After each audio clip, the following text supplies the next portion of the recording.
होली का त्योहार हो और गुजियाएं ना बने तो होली अधूरी अधूरी सी लगती है। तो इसीलिए आज मैं आपके लिए लेकर आई हूँ मावा वाली और सूजी वाली गुजिया। तो कुछ गुजियाओं को हम चाशनी वाली बनाएंगे और कुछ को बिना चाशनी वाली। तो स्वागत है दोस्तों आपका मेरे चैनल एचडी किचन में। तो आइए शुरू करते हैं इसको बनाना।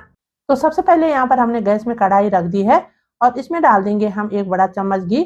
तो ये जमा हुआ घी है, गल कर ये 2 चम्मच हो जाएगा। और सबसे पहले हम इस घी को अच्छी तरह से गलने देंगे।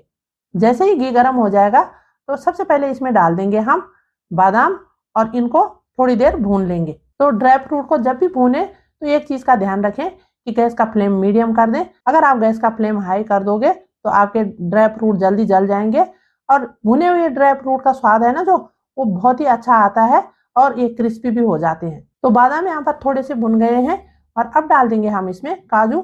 तो बादाम जो होते हैं वो भुनने में थोड़ा सा टाइम लेते हैं और काजू जल्दी भुन जाते हैं, तो इसलिए हमने काजू को बाद में डाला है और थोड़ी देर हम इनको भी भून लेंगे। तो ये लीजिए, काजू और बादाम हमारे यहाँ पर भुन चुके हैं और यहाँ पर आप देख सकते हैं इनका कलर भी बदल गया है, बादाम हल्के से फट गए हैं। तो अब हम इनको इस तरह से एक प्लेट में निकाल लेंगे।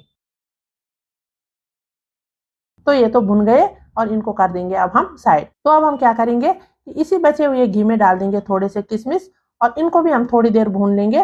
बस एक चीज का ध्यान रखें, यहाँ पर गैस का फ्लेम मीडियम ही रखें। किशमिश जो होते हैं वो बहुत ही जल्दी फूल जाते हैं, तो इसीलिए हमने इनको काजू और बादाम के साथ नहीं भूना है। और यहाँ पर आप देख सकते हैं ये धीरे धीरे करके फूलने लग गए हैं। तो थोड़ा सा हम इनको और चलाएंगे। तो किशमिश हमारे फूल चुके हैं और अब हम इनको एक प्लेट में निकाल लेंगे। अब बारी है सूजी को भूनने की। तो हम क्या करेंगे कि इसी कढ़ाई में 4 बड़े चम्मच घी और डाल देंगे। थोड़ा सा घी इसमें पहले से ही पड़ा है और इसको भी हम अच्छी तरीके से गलने देंगे। तो ये गल गया हमारा घी और अब हम इसमें डाल देंगे सूजी। तो इसमें डालेंगे हम 2 कप सूजी। तो ये सूजी वजन में 500 ग्राम है और गैस का फ्लेम यहाँ पर हमने मीडियम ही रखना है। और अब हम धीरे धीरे करके सूजी को भून लेंगे। इसको भूनते टाइम बस एक चीज का ध्यान रखना है कि गैस का फ्लेम मीडियम ही रखना है। अगर हम गैस का फ्लेम तेज कर देंगे तो सूजी आधी कच्ची रह जाएगी और आधा जल जाएगी। तो ये अच्छी तरीके से बिल्कुल भी नहीं भुनेगी और पूरी सूजी खराब हो जाएगी। और इसी तरीके से हम चलाते चलाते सूजी को भून लेंगे। अभी इसको चलाते हुए यहाँ पर 5 मिनट हुए हैं और यहाँ पर आप देख सकते हैं इसका हल्का सा कलर बदलना शुरू हो गया है। तो बस अब हम इसको थोड़ी देर और भूनेंगे जब तक इसका कलर थोड़ा सा और डार्क ना हो जाए। तो ये लीजिए, यहाँ पर सूजी भूनकर हमारी तैयार हो गई है और इसमें से एक बहुत अच्छी खुशबू भी आने लग गई है। तो अब हम यहाँ पर क्या करेंगे, गैस का फ्लेम बंद कर देंगे और इसको इस तरीके से इस प्लेट में निकाल लेंगे ताकि ये ठंडी हो जाए। तो अब हमने क्या किया है कि इसी कढ़ाई को थोड़ा सा साफ कर लिया है और इसमें हमने थोड़ा सा घी डाल दिया है। तो इस स्टफ के लिए हमें बहुत ज्यादा घी नहीं चाहिए, तो इस घी को हम थोड़ा सा गर्म होने देंगे। और घी के गलते ही इसमें डाल देंगे हम 150 ग्राम घिसा हुआ नारियल। तो यहाँ पर हमने सूखा नारियल लिया था जिसको हमने घिस लिया था। अगर आप बाजार से लिया हुआ बुरादा डाले तो वो भी डाल सकते हैं, लेकिन घिसा हुआ नारियल ज्यादा स्वादिष्ट भी होता है और भुने हुए नारियल से गुजिया की शेल्फ लाइफ भी बढ़ जाती है। तो बस मीडियम फ्लेम पर इसको भी हम 2-3 मिनट इसी तरह से चला लेंगे। अगर आपको नारियल पसंद ना हो तो आप स्किप भी कर सकते हैं। तो ये लीजिए, यहाँ पर नारियल भी हमारा भुन चुका है और यहाँ पर अब हम गैस का फ्लेम बंद कर देंगे और इसे भी एक प्लेट में निकाल देंगे। बस इस चीज का ध्यान दें कि नारियल को बहुत ज्यादा नहीं भूनना है, नहीं तो ये जल सकता है। बस 2 या 3 मिनट हल्का सा चलाने के बाद इसको एक प्लेट में निकाल दें। तो अब हम क्या करेंगे कि एक बर्तन में 500 ग्राम मैदा ले लेंगे। तो यहाँ पर हम पैक्ड मैदा ले रहे हैं और इस तरह से इसको डालकर बीच में हल्की सी जगह बना लेंगे। ऐसे चम्मच की मदद से बनाएंगे जगह और इस तरीके से बीच में हम डाल देंगे आधा कप घी। तो घी जो हमने लेना है वो ज्यादा जमा हुआ भी नहीं लेना है और ज्यादा गला हुआ भी नहीं लेना है, मीडियम सा लेना है। तो यहाँ पर घी की जगह आप तेल का भी इस्तेमाल कर सकते हैं।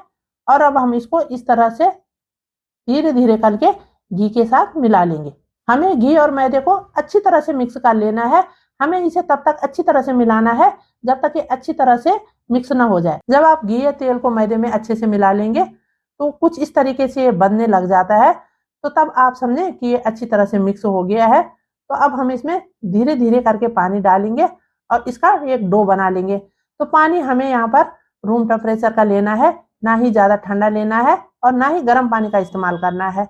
तो बस अब हम इस तरीके से धीरे धीरे करके पानी डालकर इसका एक सॉफ्ट डो बनाएंगे। न ज्यादा गीला बनाएंगे न सख्त बनाएंगे। तो यहाँ पर पानी एक साथ नहीं डालना है, पानी धीरे धीरे करके ही डालना है। हमने काफी चीजों में देखा है कि जो पैक्ड मैदा होता है वो खुले मैदा से ज्यादा अच्छे रिजल्ट देता है। जो खुला मैदा होता है वो थोड़ा ज्यादा सख्त होता है। तो वैसे तो आप यहाँ पर कोई भी मैदा ले सकते हैं, लेकिन पैक्ड मैदे के रिजल्ट जो हैं वो बहुत अच्छे आते हैं। तो ये लीजिए, यहाँ पर हमारा डो तैयार हो चुका है और अब हम इसको इस तरह से ढककर 10 मिनट के लिए छोड़ देंगे। तो यहाँ पर हम बना रहे हैं दो तरीके की गुजिया। एक बना रहे हैं हम सूजी वाली और दूसरी बना रहे हैं हम मावा वाली। तो पहले हम सूजी वाले का मसाला तैयार कर रहे हैं। तो यहाँ पर हमने ले लिया है 1.5 कप बूरा और इसी के साथ हम डाल देंगे आधा छोटा चम्मच फ्रेश कुटा हुआ इलायची पाउडर। और इलायची पाउडर डालने से इसकी खुशबू भी अच्छी आती है और इसका स्वाद भी। और अब हम इसमें डाल देंगे आधा कटोरी बारीक कटे हुए काजू और बादाम। ये वही है जिनको हमने पहले ही भुनकर रखा था। साथ ही इसमें हम डाल देंगे 1 कप भुना हुआ नारियल और थोड़े से डाल देंगे हम इसमें भुने हुए किशमिश। और बस अब हम इन सभी चीजों को अच्छी तरह से मिक्स कर लेंगे। इस मसाले को मिलाते मिलाते ही बहुत अच्छी खुशबू आने लग गई है। इसे देखते ही खाने का मन होने लग जाता है। तो बस अब हम इसमें डाल देंगे 1 कप खोया। तो ये खोया हमने घर पर ही बनाया है। अगर आप मार्केट से खोया लें तो उसे थोड़ा सा भून लें, लेकिन हम अपना घर पे बना हुआ खोया डाल रहे हैं, तो इसको भी हम अच्छी तरह से मिक्स कर लेंगे। तो ये लीजिए, यहाँ पर तैयार हो चुका है हमारा सूजी का मसाला और इसको कर देंगे अब हम साइड। अब बारी है खोया वाले मसाले की। तो यहाँ पर हमने ले लिया है खोया। तो अब हम इसमें डाल देंगे बारीक कटे हुए ड्राई फ्रूट। साथ ही हम डाल देंगे नारियल का भुना हुआ बुरादा। थोड़े से इसमें डाल देंगे हम भुने हुए किशमिश। आधा छोटा चम्मच इसमें हम डाल देंगे इलायची पाउडर और 2 छोटे चम्मच इसमें डाल देंगे हम बारीक वाली सौंफ। तो ये मीठी वाली सौंफ है, तो इससे इसका टेस्ट जो है वो बहुत ही अच्छा आता है। आप चाहें तो सूजी वाले मसाले में भी सौंफ का इस्तेमाल कर सकते हैं। और अब हम इसमें डाल देंगे आधा कप से थोड़ा ज्यादा बूरा। इसमें हमने बूरा कम इसलिए डाला है क्योंकि इनको हम चाशनी वाली बनाएंगे। तो बस अब हम इनको भी अच्छी तरह से मिला लेंगे। तो गुजिया चाहे मावे वाली हो या सूजी वाली, दोनों ही खाने में बड़ी स्वादिष्ट लगती हैं। तो आप हमें कमेंट बॉक्स में लिखकर बताएं कि आपको कौन सी गुजिया ज्यादा पसंद है। और ये हो गया मावे वाला मसाला तैयार। तो इसको भी अब हम साइड कर देंगे। तो यहाँ पर जो ये मैदा है हमारा, ये भी तब तक सेट हो गया है। तो एक बार हम इसको हल्का सा हाथ से इस तरह से मसल लेंगे।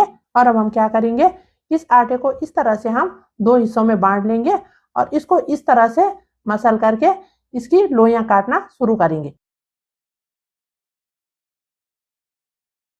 तो इस तरीके से जो हमारी लोइयां बनेंगी वो एक ही साइज की बनेंगी।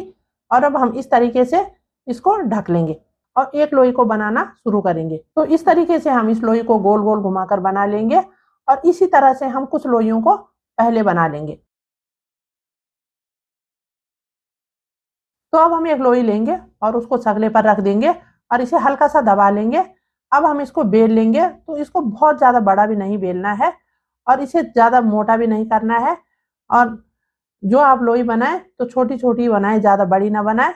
तो यहाँ पर आप देख सकते हैं हमने इसको इस तरह से बेला है। अब हम एक गुजिया बनाने वाला खांचा लेंगे और इस बेली हुई लोई को हम इसके ऊपर रख देंगे। तो यहाँ पर आप देख सकते हैं अच्छी तरह से इसके ऊपर सेट हो गया है। तो पहले हम सूजी के मसाले वाली गुजिया बना रहे हैं। तो अब हम क्या करेंगे कि 1 चम्मच मसाला लेंगे और इस तरफ इस मसाले को रख लेंगे।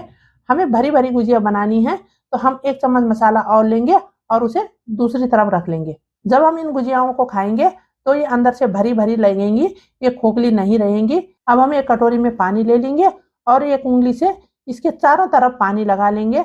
जब हम इसमें पानी लगा लेते हैं तो ये बिल्कुल नहीं खुलेंगी और अच्छी तरह से चिपक जाएंगी।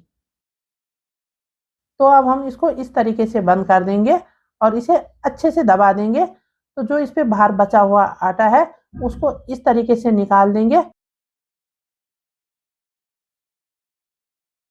तो यहाँ पर आप देख सकते हैं कितनी अच्छी फूली फूली गुजिया बनकर हमारी तैयार हो गई है। तो ये तैयार की हमने सूजी वाली गुजिया। अब तैयार करेंगे हम मावे वाली गुजिया। तो इसके लिए भी हम लोई को उसी तरीके से बेलकर तैयार करेंगे और इस तरह से इसको बेलकर खांचे के ऊपर रख लेंगे। ये मावा वाला मसाला जो है इसको भी हम दोनों तरफ डालेंगे और साइडों में लगा देंगे हम उंगली से पानी और ऐसे इसको अच्छे तरीके से बंद कर लेंगे और इस तरह से अच्छी तरीके से इसको दबा लेंगे। अब यहाँ पर हम बचा हुआ मैदा जो है उसे निकाल लेंगे। तो यहाँ पर आप देख सकते हैं ये हमारी मावे वाली गुजिया भी बनकर तैयार हो गई है। अगर आपके पास गुजिया बनाने वाला खांचा नहीं हो तो कोई टेंशन वाली बात नहीं है, इन्हें आप हाथ से भी बना सकते हैं।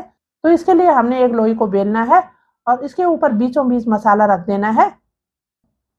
ध्यान रहे कि मसाला साइड पे ना जाए। अब हम उंगली की मदद से इस पर चारों तरफ पानी लगा लेंगे और इसको फोल्ड कर कर इस तरीके से हम इसको बंद कर लेंगे।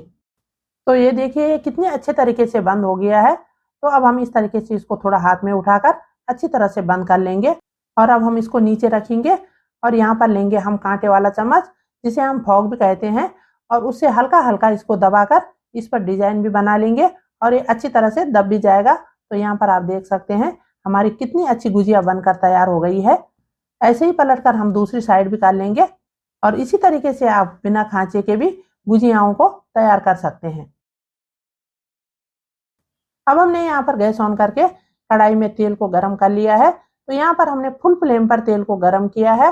तो पहले तेल को फुल फ्लेम पे गरम करना है और जब हम गुजिया तलेंगे तो यहाँ पर फ्लेम मीडियम कर देना है, तभी हमारी गुजिया अंदर तक अच्छी तरह से पकेंगी। तो अब हम इस तरीके से इसमें गुजियाओं को डाल देंगे और आपकी कढ़ाई जितनी बड़ी हो आप एक साथ उतने ज्यादा गुजिया तल सकते हैं। तो यहाँ पर बस इसी चीज का ध्यान रखना है कि गैस का फ्लेम मीडियम रखना है और यहाँ पर एक बैच को तलने में 5 मिनट का समय लगता है। तो ये देखिए धीरे धीरे मीडियम फ्लेम पे तलने से ये कितनी अच्छी तरह से पकी हैं। तो बस अब हम एक छलनी लेंगे और इस तरह से इन गुजियाओं को निकाल लेंगे। तो कुछ गुजिया हम चाशनी वाली भी बना रहे हैं, तो उसके लिए हमने पैन में 1.5 कप चीनी रख दिया है। साथ ही इसमें डालेंगे हम 1.5 कप पानी। जितना आप चीनी डालें उतना ही पानी भी डालें। तो यहाँ पर हमने गर्म पानी का इस्तेमाल किया है, आप चाहें तो ठंडा पानी भी डाल सकते हैं। तो गर्म पानी डालने से होगा क्या, ये चीनी जल्दी गल जाएगी और इसे एक उबाल आने तक पकाना है। इसमें कोई तार वार नहीं बनानी है। चीनी गल जाए तो इसमें हल्का सा चिपचिपापन आए तो यहाँ पर आप गैस का फ्लेम बंद कर दें। तो इसमें उबाल आए हुए 2 मिनट हो गए हैं। तो अब हम क्या करेंगे कि यहाँ पर गैस का फ्लेम बंद कर देंगे और इसमें हम डाल देंगे आधा छोटा चम्मच इलायची पाउडर और इसको 2 मिनट के लिए ऐसे ही छोड़ देंगे। तो यहाँ पर चाशनी हमारी हल्की सी ठंडी हो गई है। तो इसमें अब हम अपनी गुजियाओं को डाल देंगे। तो यहाँ पर हमने जो चाशनी है वो कम बनाई है, क्योंकि यहाँ पर हम चाशनी वाली गुजिया कम बना रहे हैं। तो इस तरीके से हम चाशनी को गुजियाओं के ऊपर भी डाल देंगे और इस तरीके से गुजियाओं को अलट पलट देंगे। और यहाँ पर आप देख सकते हैं अच्छी तरह से गुजियाओं पे चाशनी लग गई है। तो अब इस तरीके से हम इन गुजियाओं को निकाल कर इस छलनी में रखकर निकाल देंगे। तो ये तैयार हो गई हमारी चाशनी वाली गुजियाएं। तो ये लीजिए तैयार हो चुकी हैं हमारी होली स्पेशल मावे, चाशनी और सूजी वाली गुजियाएं। इस होली पर आप भी मेरे तरीके से इन गुजियाओं को जरूर बनाएं और मुझे कमेंट करके बताएं कि आपको ये गुजिया कैसी लगी।